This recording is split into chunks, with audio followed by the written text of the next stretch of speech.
The Kiriji Civil War, age-long bitter, unforgettable, was not just a Yoruba war. It was a Nigerian story in the making, from Ibadan to Ekiti, from Ijesha to Ijebu. The land shook under the thunders of muskets.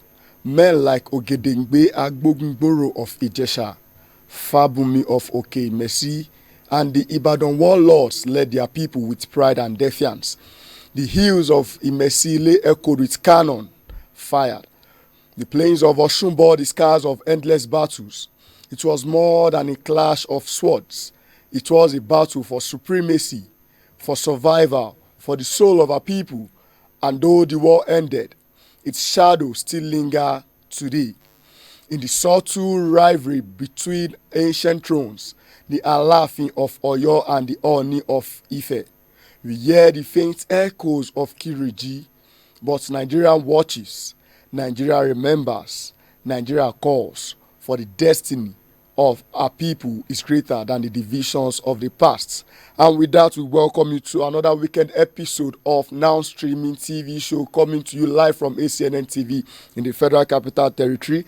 And I won't be doing this alone this morning. I have with me in the house a seasoned political analyst, the venerable Smart S. Simon.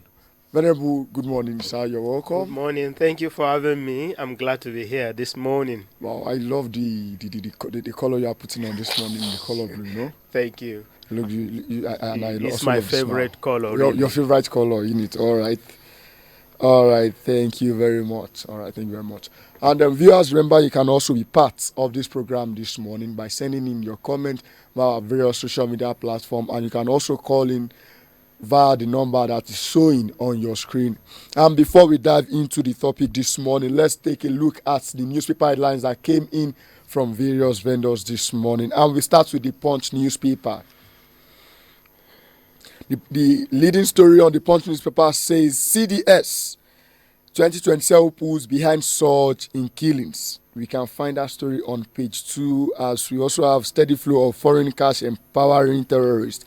This is coming from the Chief of Defense Staff, Musa. We also have Nigeria facing growing security risk from Sahel conflict, also coming from Defense Chief. On top of that, we have PDP crisis. Wike camp rejects zoning, talks with Makinde and Doye. You can find that story on page 2 of the Punch newspaper this morning. And also we have below the masthead there, we have external reserves climb to 44-month high of $41 billion US. Beside that, we have 3 US-based Nigerians jailed 8 years for $520,000 US fraud. We have Oyo to pay $1 billion compensation on circular road projects. And with many more, you can just grab a copy of the Punch newspaper this morning to have a full gist of what some of these things are saying this morning. And we go to the Guardian newspaper. The leading story says Alafin versus Oni, old war path for new entrant. We can find that story on page 6 of the Guardian newspaper this morning, and we have the picture of the Alafin and the Oni on the front page of the Guardian newspaper this morning. Below that, we have rift deepening in PDP over Lagos gathering ahead of Ibadan convention. This is coming from the PDP's internal rift between the G5 and the main faction. You can find that story on page 6 of the Guardian newspaper. We have Revenue Mobilization and Fiscal Commission, RMAFC, defies Opera as it reviews remuneration packages for office holders. You can find that story on page 3 of the Guardian newspaper. We have Ebonyi landslide kills 2 as state government seals mining sites. That's a trenching story. You can find that story on page 29 of the Guardian newspaper. Below that, we also have Nigeria's forex hits $41 billion, highest in 44 months, says CBN. We also have Catholic bishops threatening to dismiss politically inclined clerics. You can find that story on page 13. And lastly, we go to the Vanguard newspaper this morning. And the leading story on the Vanguard newspaper says climate change, how floods worsen Nigeria's healthcare woes. You can find that story on page 14. And we have a picture story there that shows the Olu of Warri at the 4th coronation anniversary. And beside that, we have 2027. Fresh crisis looms in PDP over zoning formula. You can find that story on page 5 of the Vanguard newspaper. And above the masthead, we have foreign portfolio inflow drops by 30.7% to 50.48 billion naira in July. You can find that story on page 19 of the Vanguard newspaper. We have insecurity aggravating pains in North. This is coming from the Arewa Consultative Forum. You can find that story on page 9. Also, ASU threatens strike as they reject federal government loan scheme. You can also find that story on page 9. Olu of Warri flags off Iwere Trust Fund with 750 million naira. You can find that story on page 12 of the Vanguard newspaper. And viewers, that's the much we can take on the newspaper headlines this morning. And we want to encourage you, just grab a copy of this newspaper to get more details. Venerable, we are back to ourselves right here in the studio. And I want us to quickly look at the leading story, one of the leading story this morning that talks about the Alaafin versus Ooni old war path for new entrants. And if you look at it, the Alaafin was just crowned and enthroned in less than 6 months. You have the Ooni who is still less than 10 years on the throne, and one would have wondered if the age-long war that started with, I think, the late Ooni of Ife, Oba Aderemi, that was passed down to Ooni Shijuade, and also the war from the Alaafin's part, also from the Adeyemi's down to this current Alaafin. One would have thought all of these things would have gone down, and given the fact that times have changed, seasons have changed, things should have been new. What's happening? Yeah, so I want to say that this fight is unnecessary. Unnecessary in the sense that Alaafin of Oyo is having his own place to occupy because of the history of Oyo Empire. We know that it's an old empire, and it's an empire that was so powerful years ago. So Oni also has been recognized long ago as the head of Ife, as in the head of Yoruba kingdom. And as a result, because he is recognized as the famous, as the first among equals in Yoruba land, I think that the Alaafin of Oyo should just respect that Oni of Ife remain the primus inter pares in Yoruba land. Yes, it is true that Oyo Empire is one of the old empire and they have their own place. I think everybody should be doing his own thing instead of trying to, bring about unnecessary war in between them. And by the way, Alaafin of Oyo has just been sworn enthroned, not quite long. Less than 6 months. So you are just coming. So by every standard, you are just what we call JJC. You are new. It is true that your throne may be a very powerful tree. Very powerful and an old throne. But you are just coming in. Whereas Oni of Ife has been there for some time. Sometimes now, at least. So by virtue of the years of enthronement, this person is already your senior. And then he occupied a throne that is famous, that is known as the head of Yoruba, kingship. Everybody owe allegiance to Oni of Ife. I think that you should just respect that. There is no need for any unnecessary war between them. But some persons might actually differ, given the fact that especially historians. And now I remember going through some history books years back, and you talk about the rise of the old Oyo Empire, the mighty Oyo Empire, and if you look at the intro that we had this morning, it talks about the Kiriji War, which was a very long war, the inter rivalry war or ethnic war between the Yoruba people that pitted after the fall of the old Oyo Empire. You have the rise of Egba, you have the rise of Ijebu, and so many other kingdoms. You have Ijesha, Ketu, now in present-day Benin Republic, and all of these people. Also, we also have the rise of Ibadan, and that was what gave birth to the, to the famous Relato Sha and the likes of them. And somebody would have actually just thought, rather than going through this route again, is this not time for the Yoruba people as a race to come together? Is this not time for them to foster the unity, given the fact that the Yoruba kingdom extends beyond the shores of Nigeria into Togo, Benin Republic, and Ghana? You have indigenous Yoruba people, those days, the way they fight and they take over lands.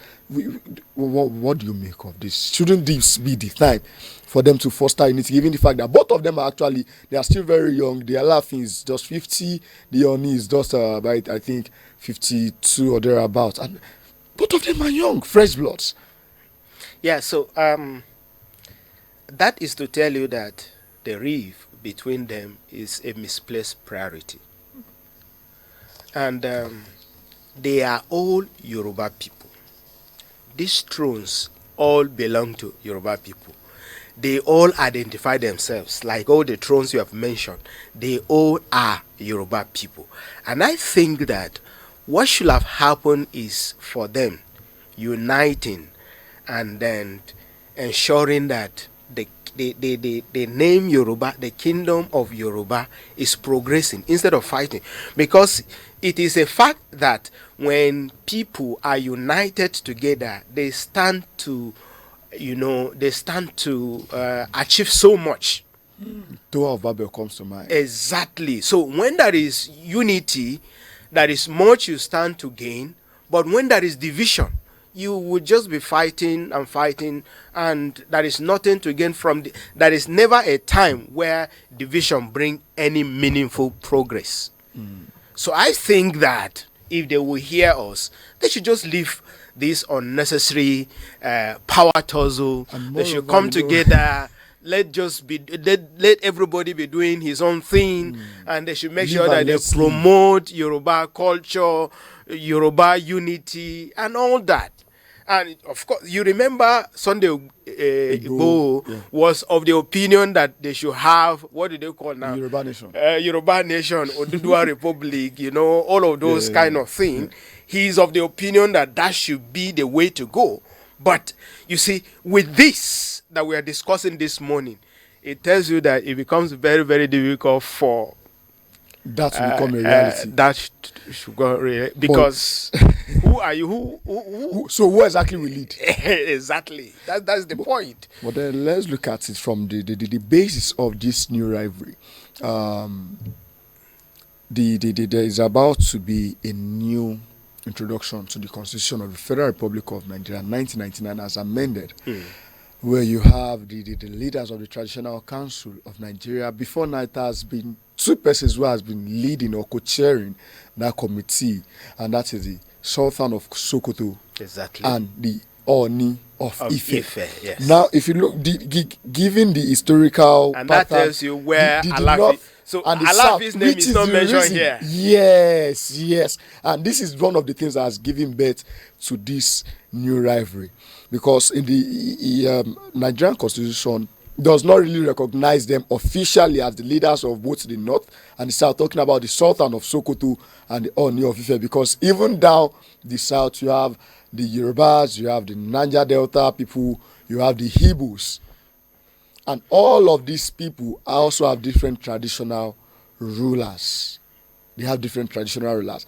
And now, the present administration wants to have a situation whereby the North would have one traditional ruler that represents the interest of the entire North, and the South would have one traditional ruler that represents the interest of the entire South.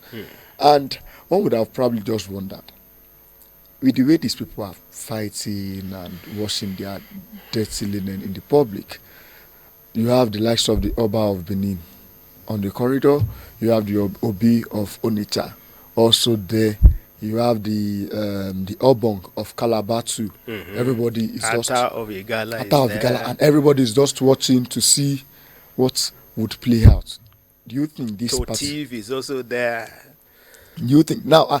I think Toti falls under the north. So I think they've unanimously agreed that the Sultan of Sokoto should be the lead. I don't know who unanimously agree.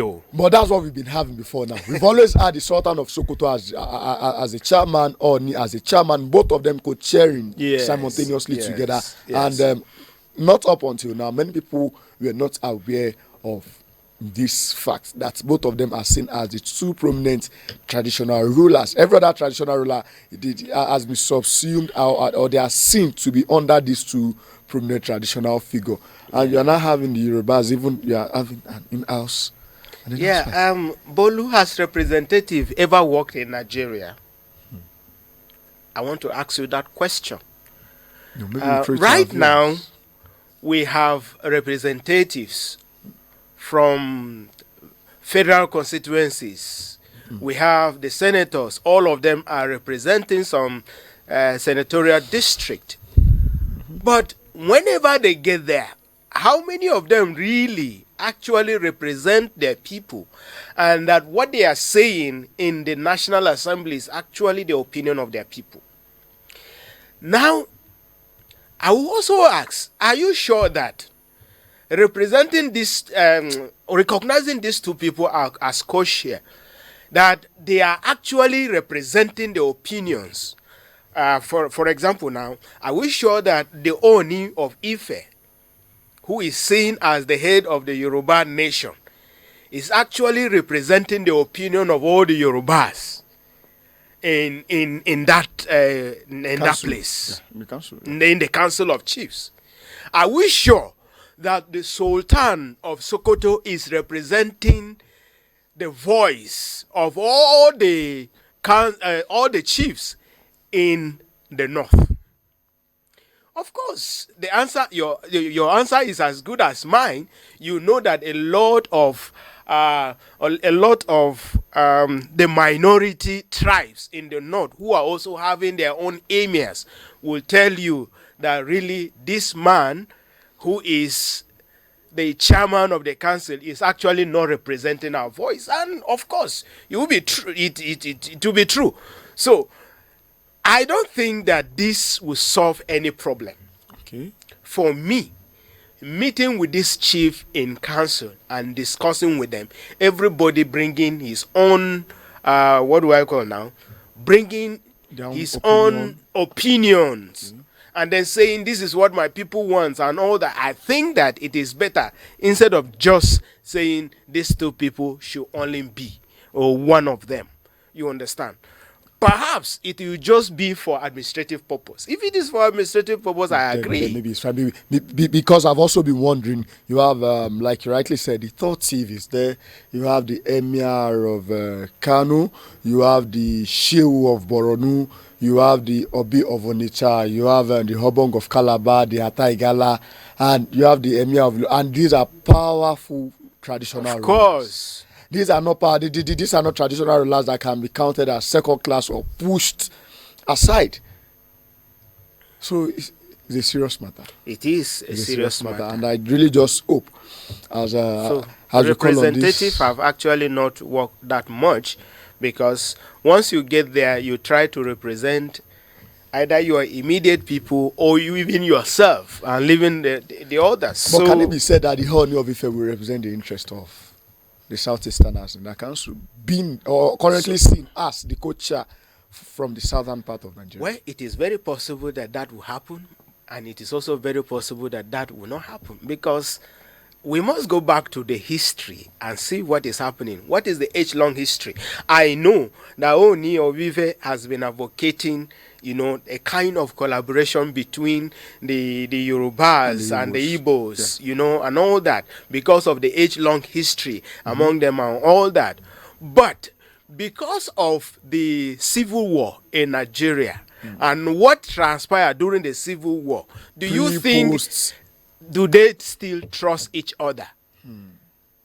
Yeah, I know that what brings them together is far, far, far, far more than the civil war. But the civil war has come, and since the civil war, because of the history of, because of what transpired between the Awolowos, the Nnamdi Azikiwe, the Yakubu Gowon during the civil war. During the civil war, how because of the coup, some people were imprisoned, some people were killed, some people were allowed to escape. All of those kind of things is still a problem. So we are opening a can of history this morning. We are actually opening a can of history, and I think it's actually good for our viewers to have an understanding of some of these things, because if you should scratch beyond the surface, you get to find out that some of these things are what still influences the opinion of some individuals and even the larger populace or the population of the various arms and part of this country. Right now, it is true that we have all of these thrones, all of these kingdoms, and what have you. But do you know that because of the so much intermarrying and friendship and everything, some of these things has gradually coming down? Because you will see somebody from the north who has married from the east. You will see somebody who has married from the west, and somebody from the west who has married far Borno, and all of that. All of these things are there. So you see, if you look at it critically, at the end of the day, you will say that we are the same. All right, we are the same. It is true that we have our culture, we have our tribes and everything. At the end of the day, we are all Nigerians and we are all the same. So we should just do what will promote peace, unity, and justice in our country. All right, thank you very much. And from there, we'll move on to political office holders seeking higher salaries should resign and join private sector. Political office holders seeking higher salaries should resign and join private sector. This is coming from Amzat Lawal. But before we talk about that, viewers, remember you can send in your comments and also call in to the show to be part of this program this morning. What do you make of that? Does that mean the private sector pays more than the public sector? Or is it that the reason why people are joining the public sector is because of the money rather than giving service to the larger populace? Well, the whole thing is not even what he said. But the concern is the political office holder seeking for higher enumeration is a serious concern. Why do I say so? This is a country where we are still struggling with the minimum wage of 70,000. I don't know whether by now all the states in Nigeria have started paying the minimum wage of 70,000. I think just about 11 or thereabouts. So some are still paying 18,000 anyway. So if some are still paying 18,000 and then just 11 out of 36 are paying minimum wage, can you look at the percentage? Maybe they will grow into it. Now, with all that the political office holders are already receiving as salaries, for example, the House of Representatives, the senators, and others, and you say that is not enough, you still want an increase, whereas Nigerians who are the workers in Nigeria, who their salaries cannot even pay their transportation any longer to office. It cannot buy a bag of rice for them. If you collect 18,000, what are you going to buy in the market? That someone is advocating that you should increase the salary of political holder. That goes to show that our politicians are insensitive to the plight of Nigeria. And that also tells us that it is time for Nigerians to rise up use your PVC well and know the kind of people you are going to vote into office.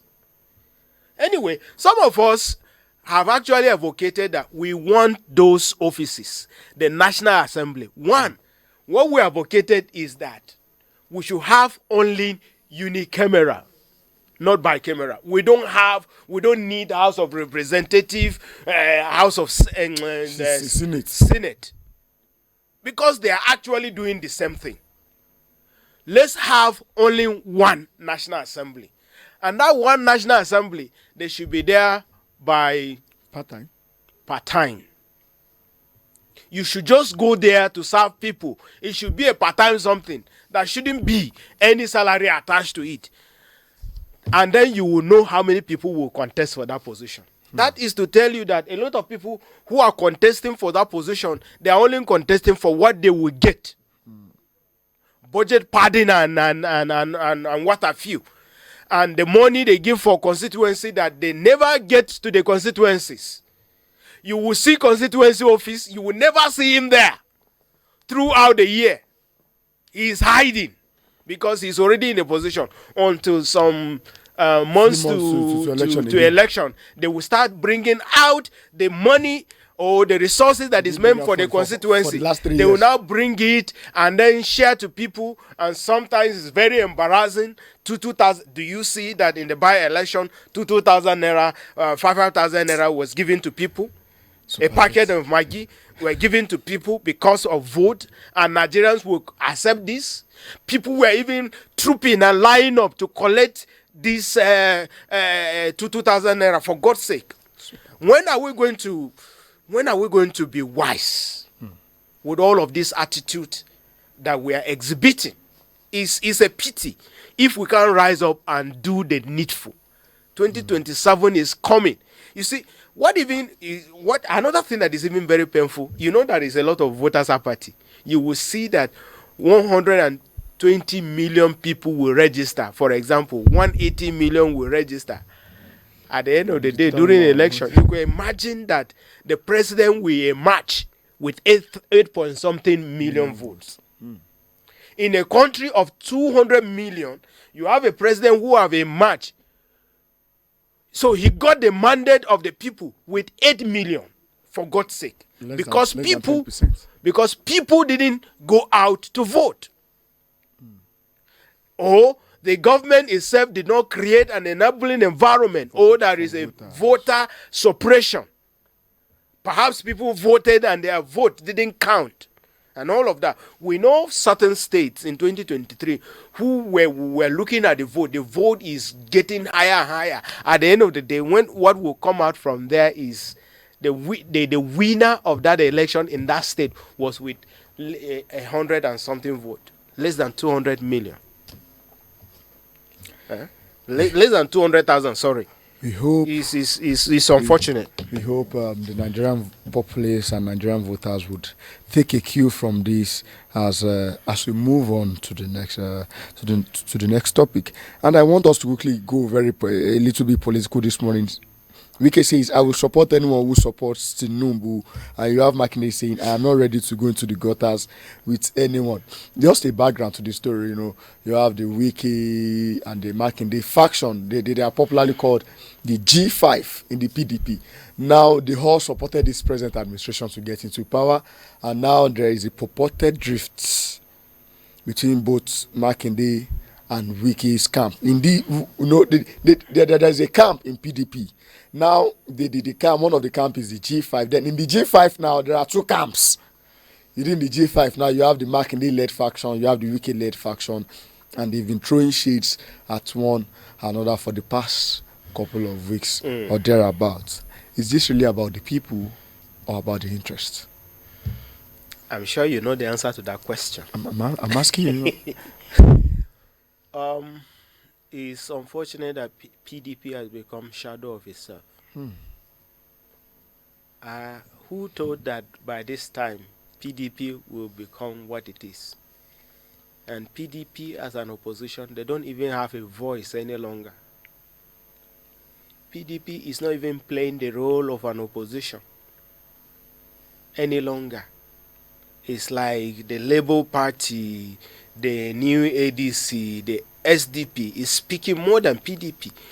PDP is having internal crisis. PDP has become something else right now.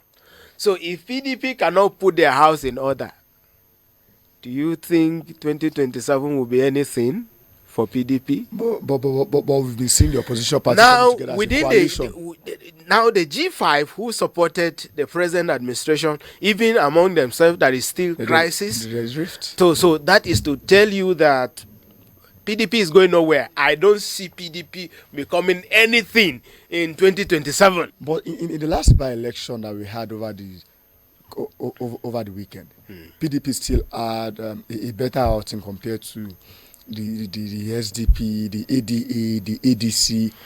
If you look at those people, those constituencies or state assemblies, it might be because those states, those places, traditionally, they have always voted for PDP. That is why it is happening. They didn't vote for PDP because PDP is doing well.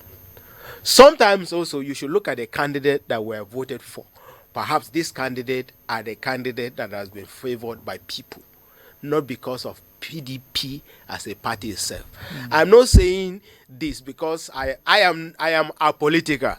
I am not a politician.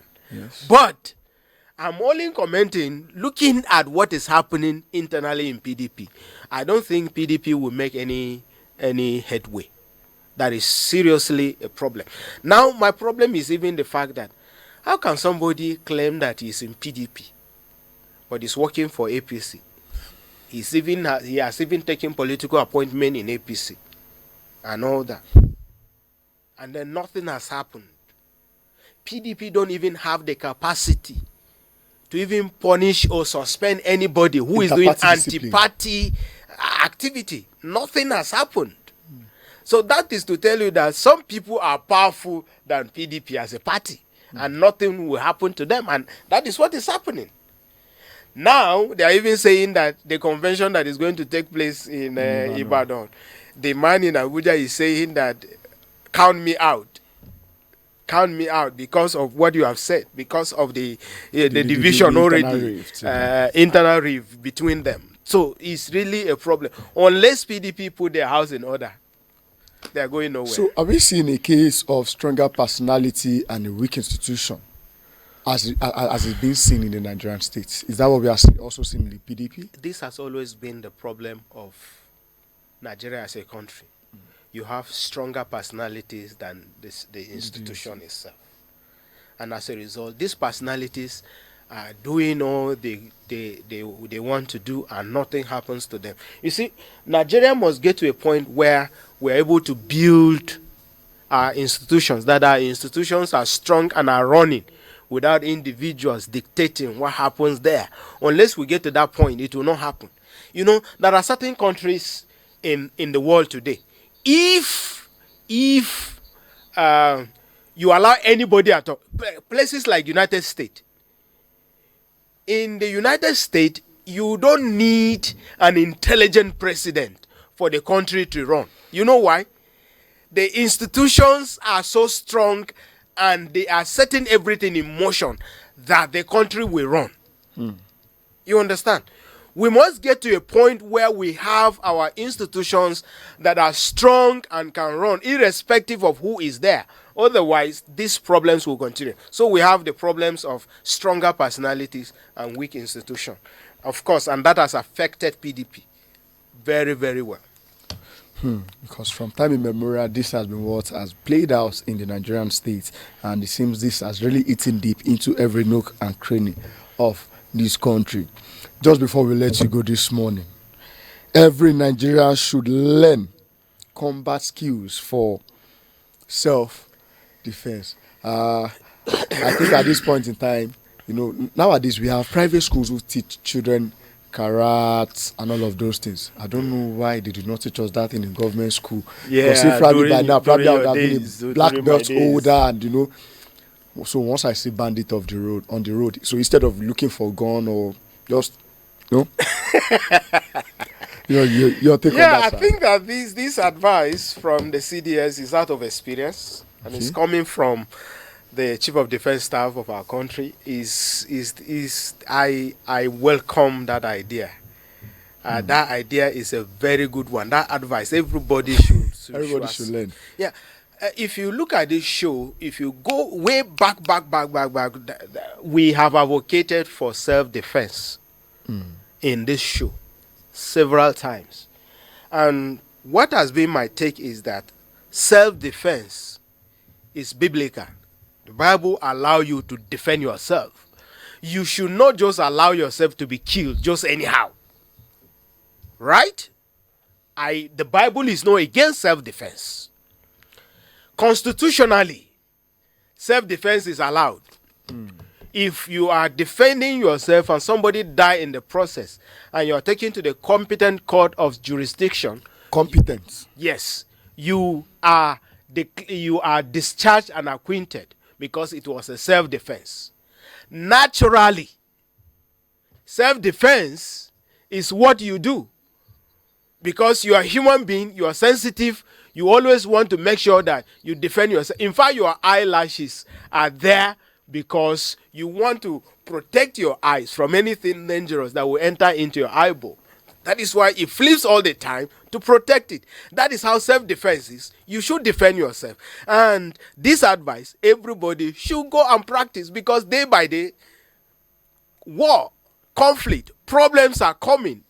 When it comes, you should not just sit down and do nothing. You should respond.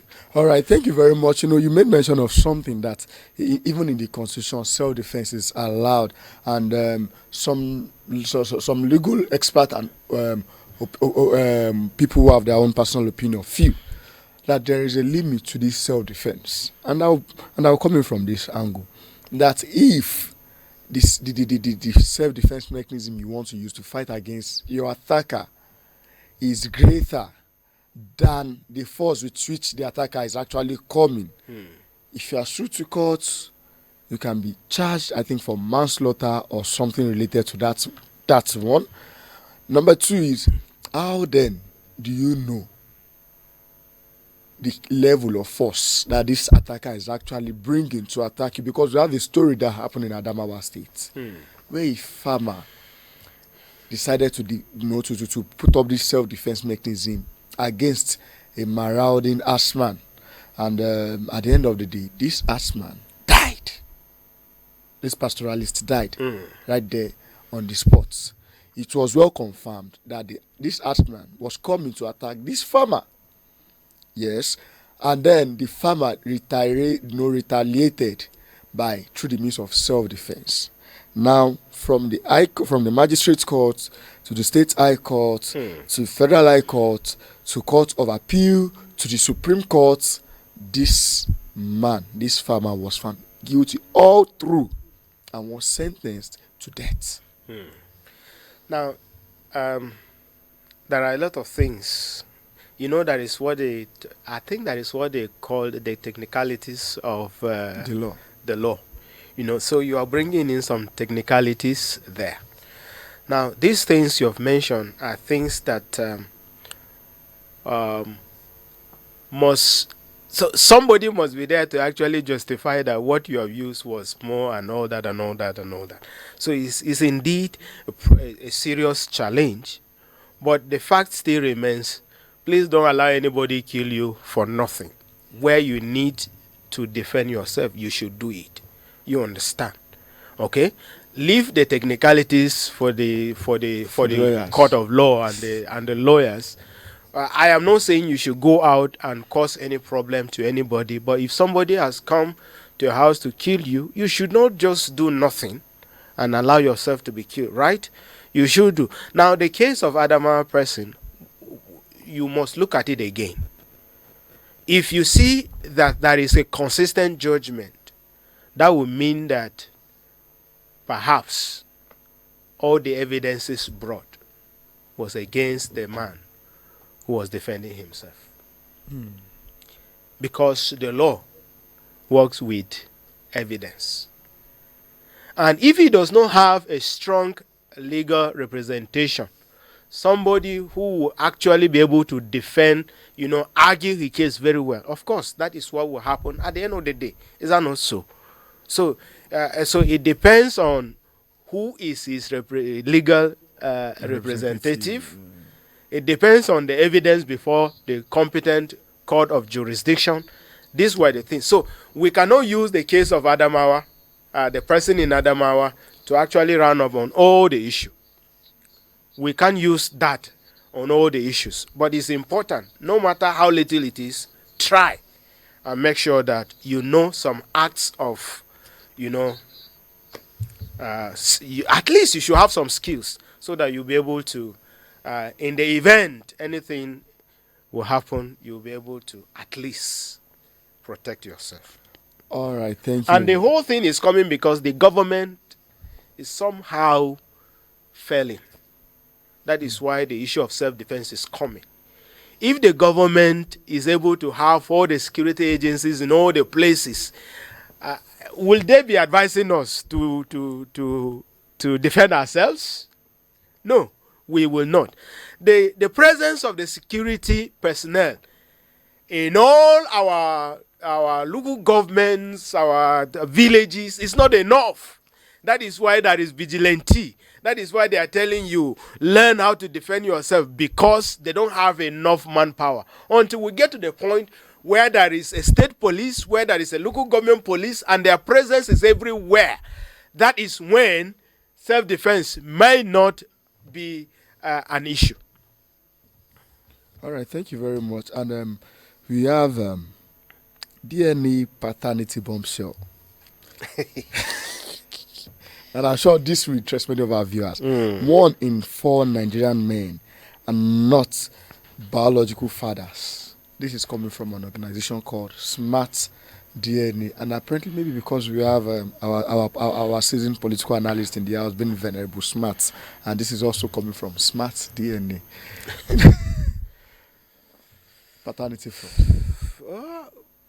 That is a serious problem. I am not sure now where. So I think the way I will start is to ask myself a question. How many people do go for DNA?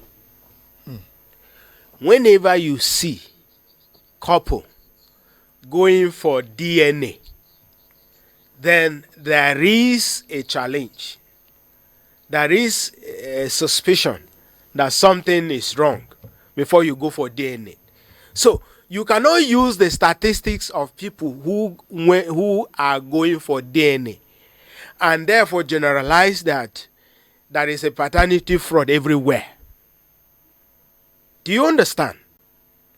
How many people in Nigeria affords paying for DNA? That is one side. The other thing is, in law, or even tradition, you don't say that the person is your child because you have biologically fathered him. You understand? There are a lot of cultures. This is not my position. I am not saying I accept this position. I am a Christian. Okay. I'm a clergyman. Okay. But I'm telling you that in some cultures, it is not the fact that you are a biological father by blood to a child that makes the child your own child. This is interesting. Yes. It is the dowry that you have paid to the woman. Every child under that roof. In some culture, I'm telling you culture now. Every child under that roof that has come in that marriage, as long as it is from the woman you have legally paid for, the child belongs to you. You are the biological father. So even if it's not by blood. Exactly. You understand? So as we look at these DNA issues, there are other ways to determine the paternity of a child. Thank you.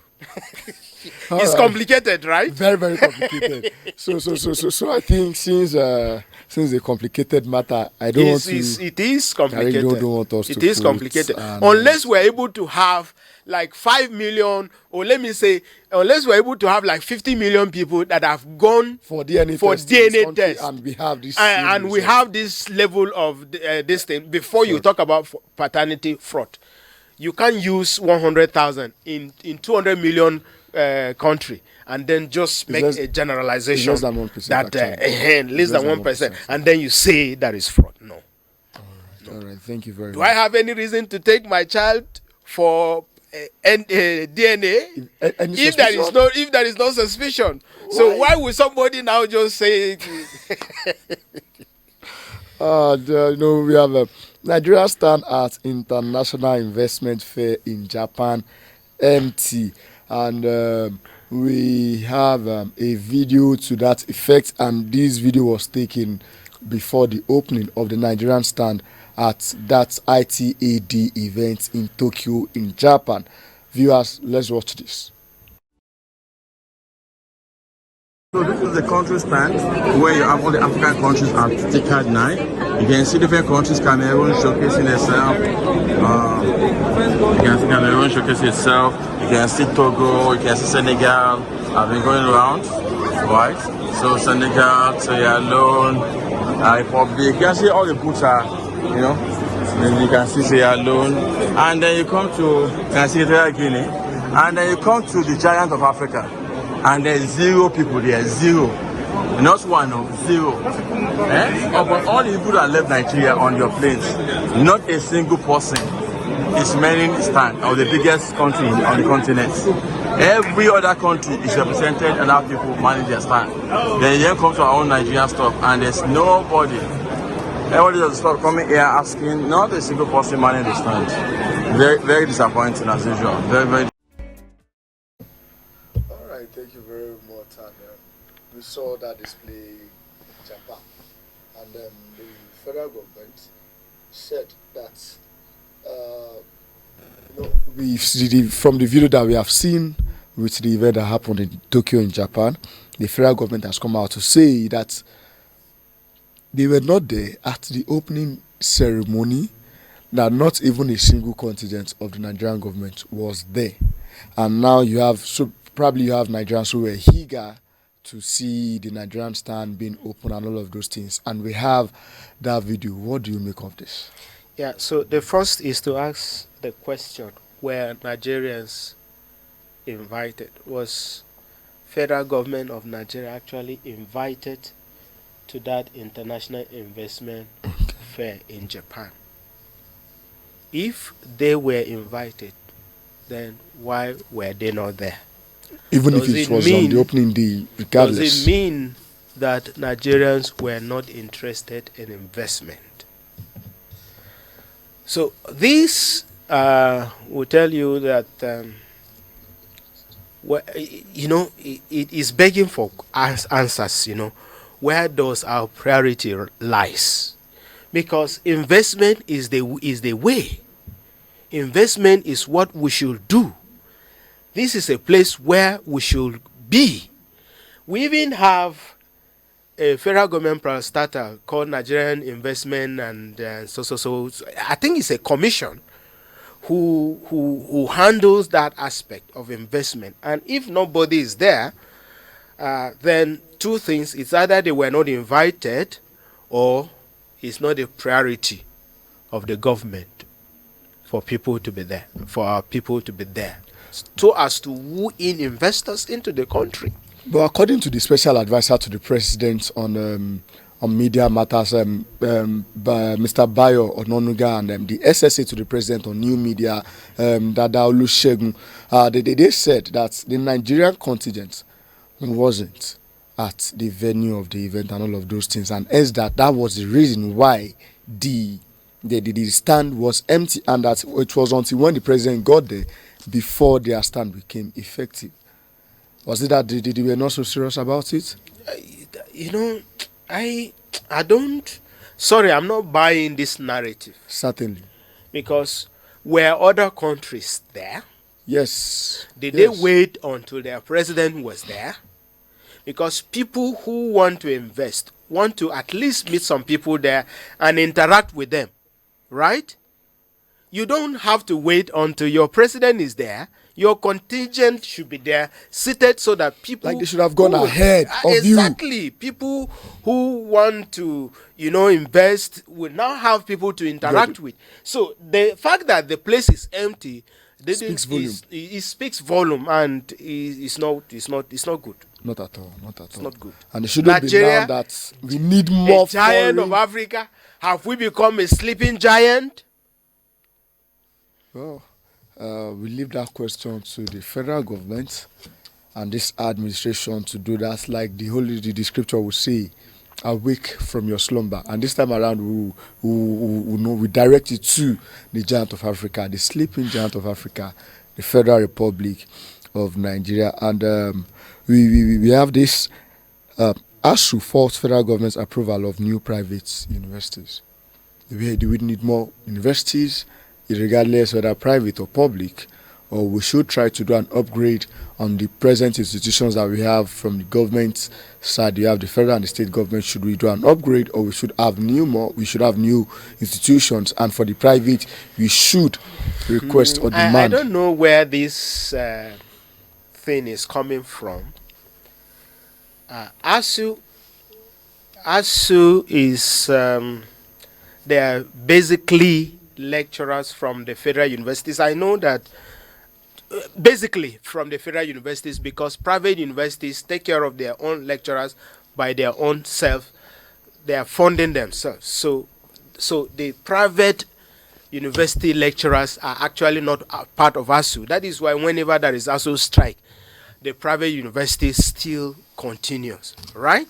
So federal government universities and their lecturers should sort out their problems and leave private universities alone. Because in places where there are no presence of private universities and somebody have decided to build universities there, will you say that license should not be given to them? They should not operate? What is your own problem with that? Face what you are doing and allow those who have their universities, who are able to, build universities, to continue with what they are doing. You do what you want to do. All is coming from this aspect of saying that private universities are not doing well. Some of them, perhaps that is where this is coming from. Apart from that, there is no point. There is no reason why the Nigerian University Commission should not license.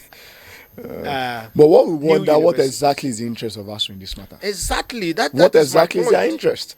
Because if you're a government employee, why are you prognosing in private bodies matter, private institution? What exactly is their interest?